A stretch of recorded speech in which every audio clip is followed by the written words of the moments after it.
Hey guys and girls, it's Fox Green back here again, and in today's video we're going to be looking exclusively at scope cams. Now there's one main scope cam manufacturer out there that's been out there from the get-go, and that's Runcam. Now Runcam have done many different cameras over the years, but they're now starting to branch off a little bit into exclusive scope cameras. So the two cameras in particular I want to talk about today is this Runcam Scopecam 4K versus this brand new Foxeer Legend 4K scope camera. So the reason I picked these two is, well, one, I've already had this camera, I've been using it now for a little while. Two, because these two cameras are actually very similar. So without further ado, let's get into it. So the first thing I want to talk about these two scope cameras is what you get in the box. So with the Runcam 4K, you're going to get a box with an instruction manual, the camera itself, one battery ready to go inside, and you'll also get basically a small micro USB. The manual that comes with this camera is actually very good, very detailed, and goes through all the settings and the use of the camera. The camera itself used to come with a plastic mount down here. Ever since they started breaking, the company has taken note, and now they come with a metal mount. The Foxeer Legend scope camera comes in a box like this. Now it's also important to mention, so does the Runcam, but I just don't have that box anymore. So inside this box, again, you got the camera. You got actually a bunch of really random stickers. I don't know what they're all about. None of them say, some of them say Foxeer, but again, deep down you got a Type C charging cable, which is what this camera uses to charge. On the Foxeer camera, on the website, it came with two options: a lovely kind of multicam camo, and it also came with black, like you can see, like this. Of course, everybody in their right mind went for the multicam camo one. However, because I got one of the very first cameras, and I know a few other people who got this camera early, I think manufacturing wise they made a mistake, because not only is the pattern completely different, but it looks like an alien's brains were shot over this camera. It's like really bright green, really yellow. None of the colors in this are as advertised at all. But the good thing is Foxeer did email me about a few days after getting, saying, "Hi, how are things? We hope you like your camera. We're aware of some issues with the colors," and they offered to send out a black case which I could swap all the components out for myself and put in. Now I turned it down. I said, look, there's no, I don't want to take the camera apart, but thanks anyway, and I'm just going to spray this camera the colors. For the time being, they've actually removed the camo one now from their website, because it was a manufacturing issue. It wasn't meant to come like this.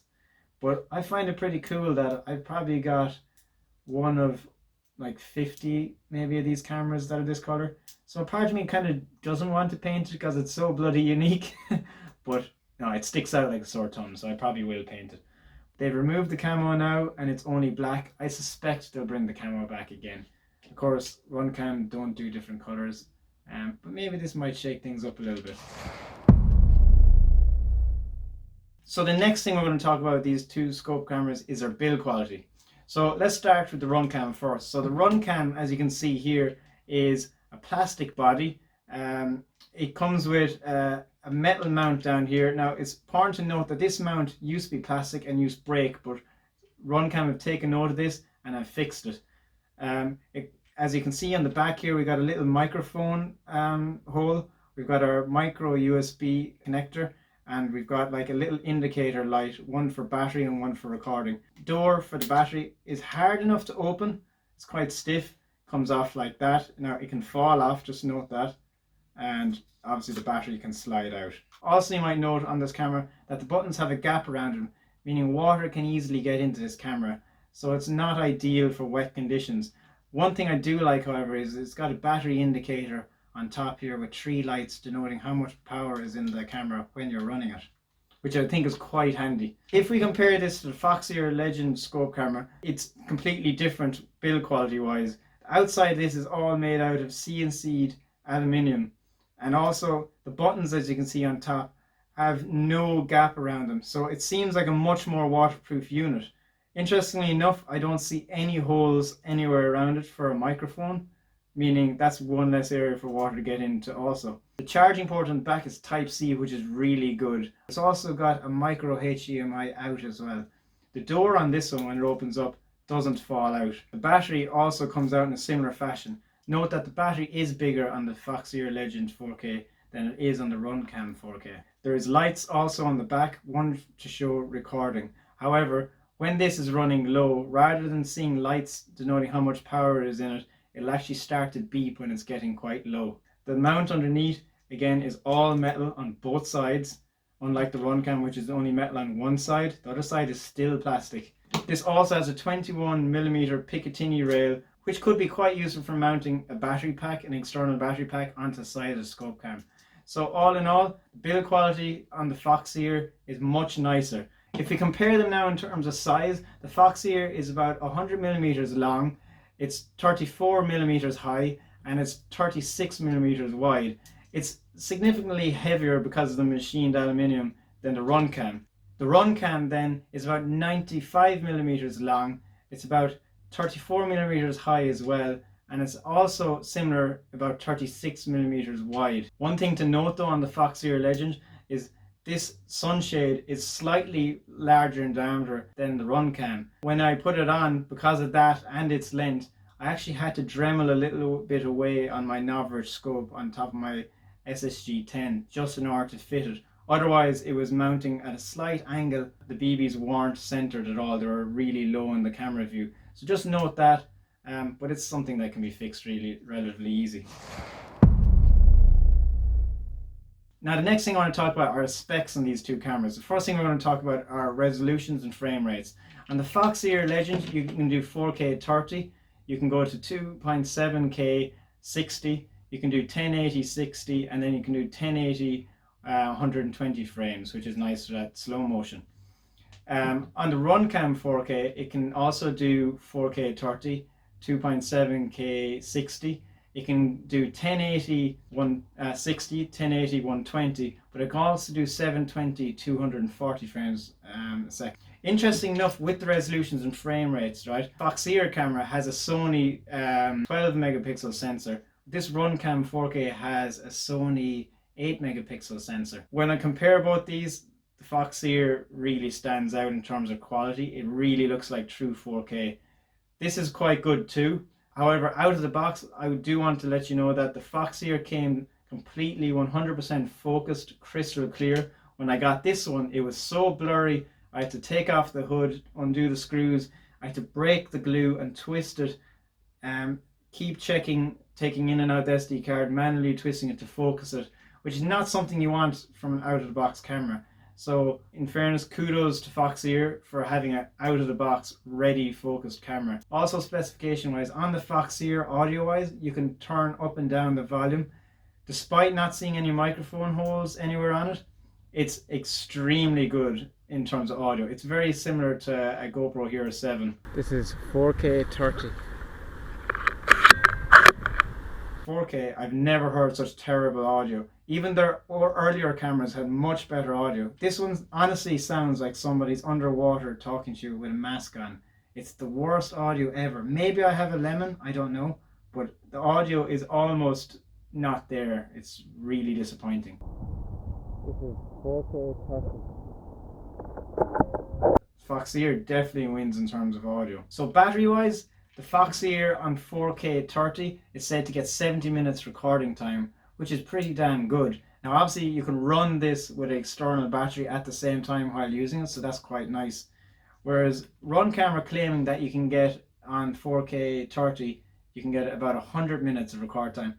Having used this on the field a bit, I find that maybe a slight exaggeration. I think I'm getting closer to maybe about 60 minutes on this as opposed to 100 minutes. But it's still pretty good performance wise. The battery is bigger in the Foxeer than the Runcam, so I'm wondering why this is said to have more recording time over this camera. It's probably because this has got a lot more stuff going for it and a lot more settings and features, which we'll look at later in the app. Even though you're not going to use these things for taking photos during an airsoft game, I suppose it's worth noting that this Foxeer can take 16 megapixel pictures and the Runcam can take 12 megapixel pictures. So Foxeer is kind of winning out again in terms of its sensor and camera abilities. One thing that I forgot to mention earlier about this is this doesn't come with a manual out of the box. Now I emailed Foxeer to talk to them about is there a manual on this, because there's certain features I wanted to know such as the electric image stabilization, what resolutions and frame rates was it working, and so I dropped them an email. Now they came back to me and said that the manual is, there's a QR code on the box that you scan to get the manual.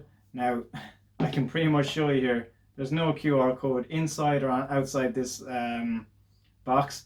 This camera is just basically out, so I think they might be including that. I was one of the first ones to get this camera, so that's probably why we're not seeing the QR code. So a bit confusing in terms of, you know, how and where you get the app, what app you're meant to get for this to run it, etc. Another thing to note about the app on this camera is that at the moment, as it stands, the Android version is on the App Store. It's called Foxeer AS, but for Apple, it's not actually up yet. There's a beta version that if you email Foxeer, you'll be able to download it and use it. The app is a little bit rough around the edges at the moment, but it has a lot of promise to show. It's just a bit slow and clunky, but it's going to have a lot of promise, I'd say, in a few months when they've updated it. Again, there's a Runcam app for this. It's just one app for all their cameras, which is quite useful. It's much more refined than the Foxeer one in terms of an app, but however, the settings that you can choose from in the Foxeer camera over the Runcam are far superior. The Runcam's got a lot more going on, and we'll get talking about that in a little while. So now I want to talk about functionality of these cameras, right? So how you operate them and what they can do. So on the Foxeer camera, to turn it on, simply press and hold the on button, which is quite simple. As you can see, it boots up and then the lights will come on. Now to connect it to the phone app, the next thing you're going to have to do is, first of all, on your mobile phone, you're going to have to turn off your data and make sure just your Wi-Fi is on. Then you're going to have to press and hold this record button until you get the flashing Wi-Fi symbol that'll come up. See it there? Now that's going to flash, and when it goes solid, it means it's going to be fully connected. While that's doing that, then you have to go into your Wi-Fi section in your phone, scroll down, press and hold on it, and then tap Foxeer to connect. Then open up the app and you can tap the button and the camera will connect automatically. Again, when you're playing airsoft with this camera, you don't want to have your Wi-Fi on, and you don't need it on, so you're only going to use the Wi-Fi when you're configuring your camera at home. So when you don't want to use the Wi-Fi, again, you press and hold for it to turn off. And then obviously now the camera is on, if you want to record, we simply just press the record button like so, and you can see it's flashing here. Now there's meant to be a recording button working on the back of this, but I find it doesn't work, or sometimes it works when it's not recording. Seems like that's a bit of a software issue, but something I imagine they're going to fix pretty soon. So to stop recording, again, you press once on that record button, and then if you want to go from video to camera mode, you just press this button once. Green is photo mode and blue is video mode. Again, to power off, press and hold the power off button. On the Runcam, functionality wise, to power it on, you press and hold this on button. As you can see, when it's on, it's red. If you want to just go straight into record, you can just press this. Now you'll note that you get that flashing light back here also, which does work. And if you want to stop recording, then you just press the same button to stop recording. To go into Wi-Fi mode, this one of the 3 bars, you just click it once like so, and you'll get a blue light. And again, you turn off the mobile data in your phone, and you go into your Wi-Fi settings, find the camera, click on it, and open the app.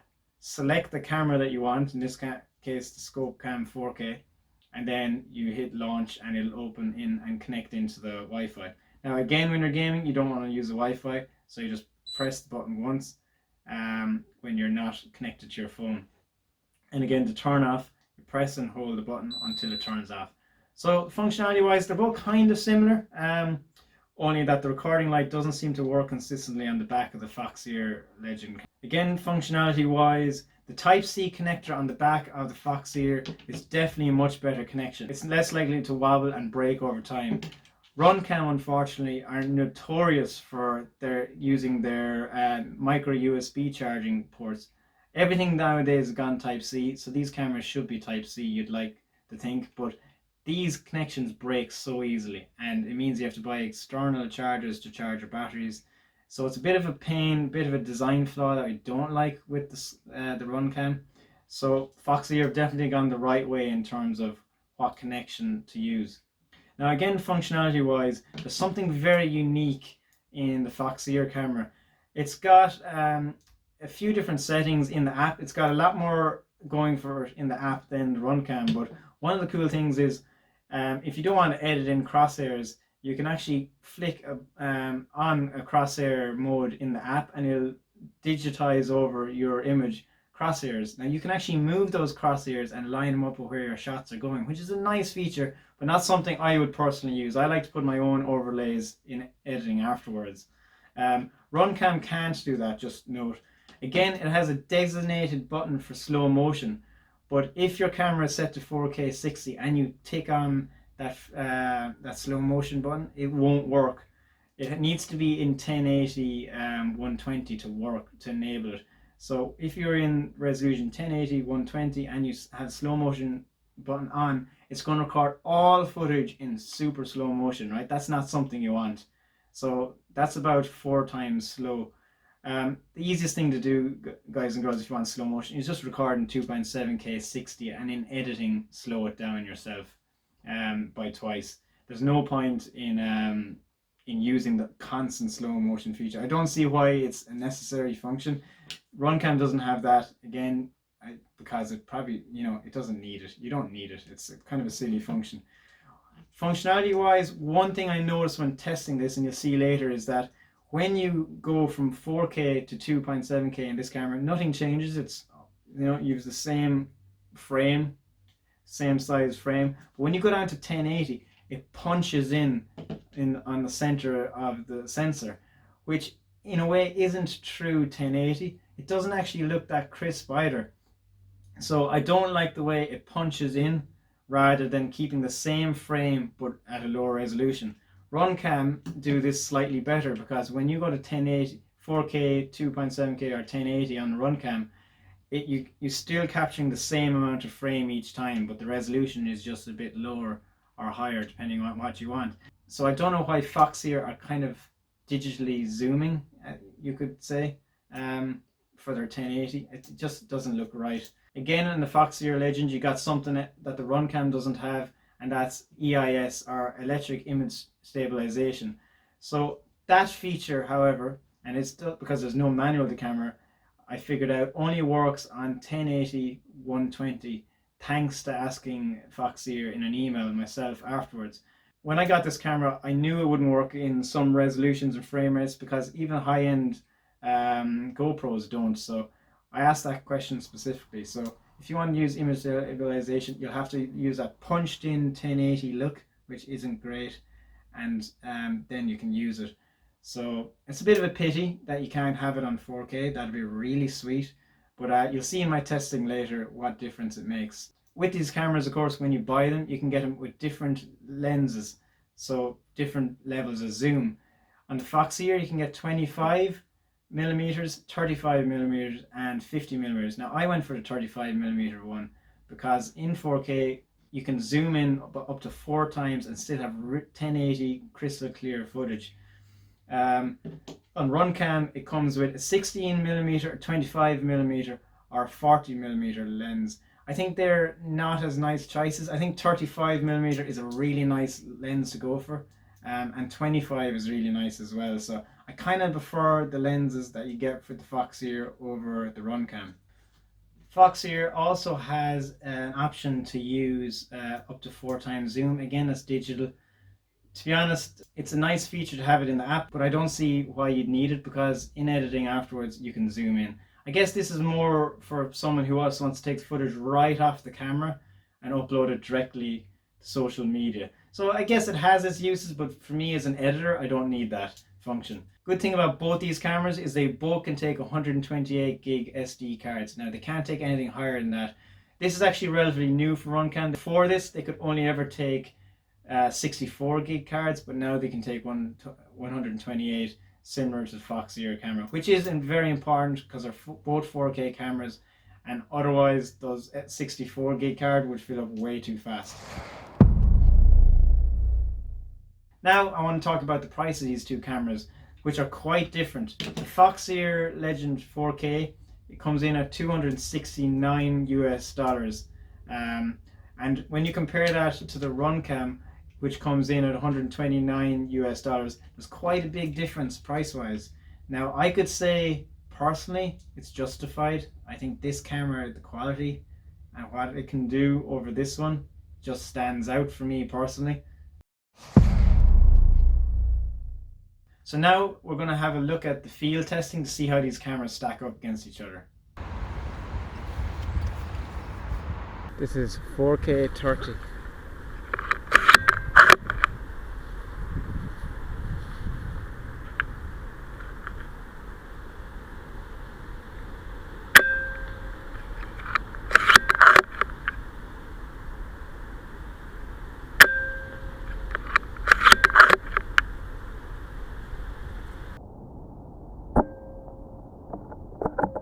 Go for a headshot.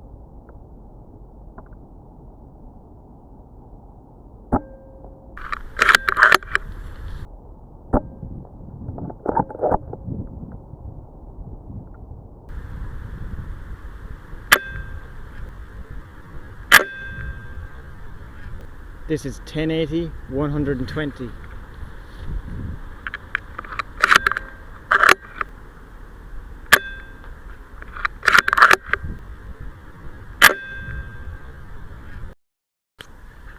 This is 1080, 60 with EIS on. Just gonna do a little shake test, little side to side test. Okay, shooting. This is just me holding it freehand.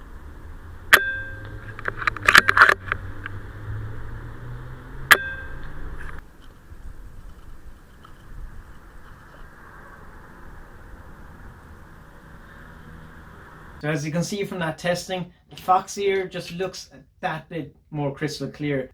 One of the other functions that the Foxeer has over the scope camera is auto low light, which is a very nice feature that when you're in low light situations, the camera will change its camera settings to deal with that and make that image that little bit brighter and that little bit more clearer. The Runcam doesn't have that option, unfortunately.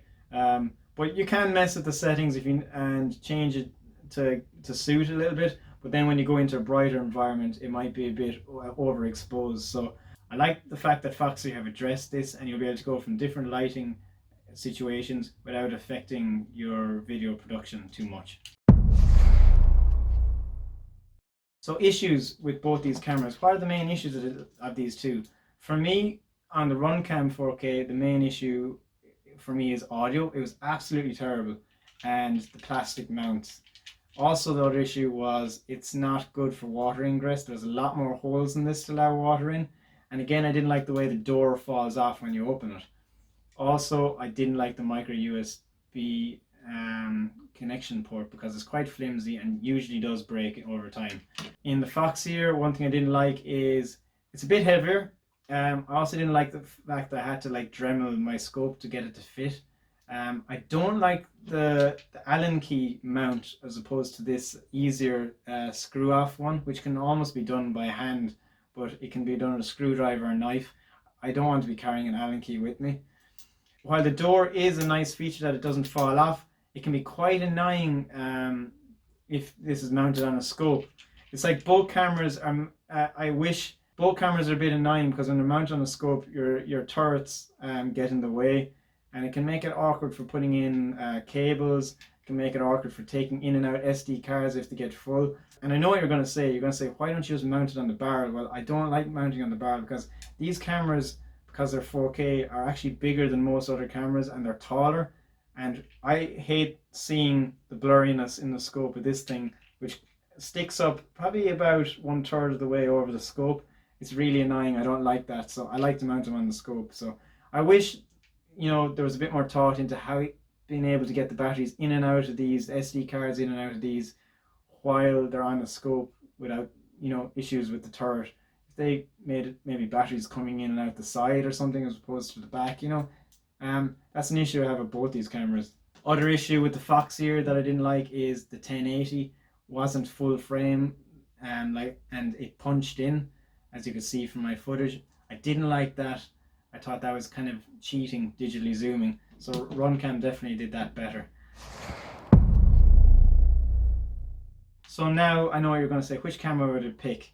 So even though the Foxeer is more expensive, I definitely would pick it because just the quality is hands down way better. This is exactly what I wanted in a camera. For years, all these features have been included finally in one bloody product. So I'm really delighted that Foxeer seemed to have nailed what people have been asking for. Runcam have been getting asked to put a lot of these things in their cameras for a long time. I think with their next camera, they definitely will be going this style. But it's just a bit disappointing it took this long and it took competition to shake things up a little bit. So for me, Foxeer wins out, hands down. This is going to be my go-to camera definitely in the future. And even though it's a bit early now and the software is a bit rough, it's going to be really good when they bring out 1 or 2 camera updates, no doubt. What's in this camera is definitely the way forward for Scopecam footage. So with that, I'm Fox Green. I hope you enjoyed this review. I hope you got all the information you needed. If I didn't answer a question that you wanted answered, just hit me up with a comment below. I answer every single comment on my channel and every one of my videos. So ask me anything you want about these cameras and I'll let you know, because I know for a fact I would have missed something. If you enjoyed this video, please don't forget to give it a thumbs up, drop me a comment below, subscribe and hit that notifications button. I'm Fox Green, thank you for watching and I'll see you. Good luck.